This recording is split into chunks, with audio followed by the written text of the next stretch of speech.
In 2003, I was on a bike ride in the central coast of California.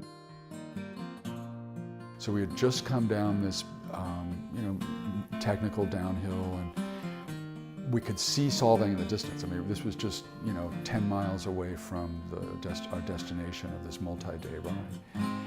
And everybody's feeling good, feeling relaxed. Some friends passed me, and they looked at their speedometer and they were going 42 when they passed me.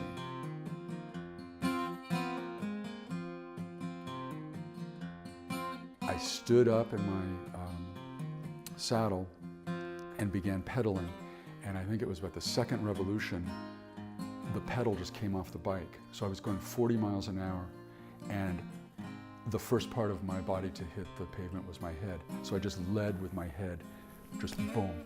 So my bell got totally rung. I skidded 60 or 80 feet. I remember being at the side of the road and leaving my body. I have the distinct impression of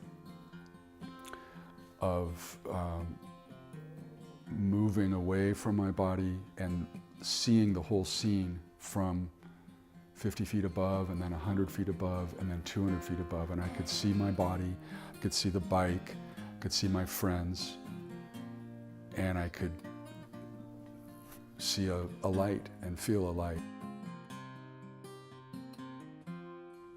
And it crossed my mind that, oh, is this death?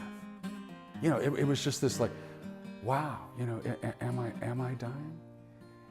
And my friends gripped my hand and they said, Kyle,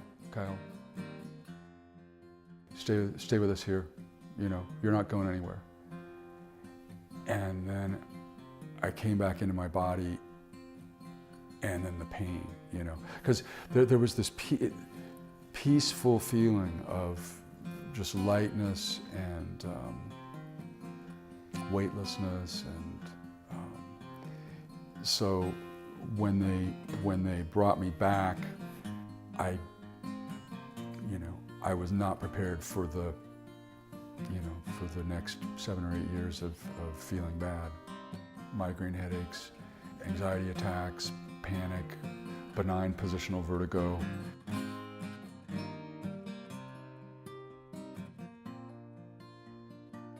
In the immediate aftermath of the accident, however, there were some interesting results in terms of my creative life.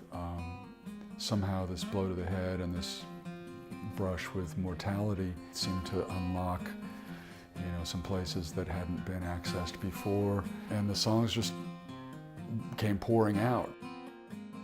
So we're talking about 50 or 100 songs, and it's still happening.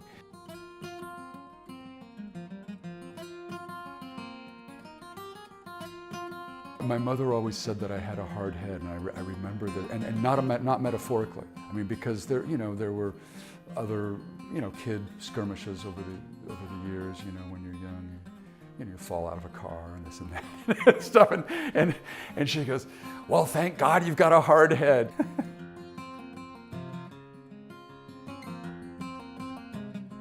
Well, damn it! It probably saved my life in this case.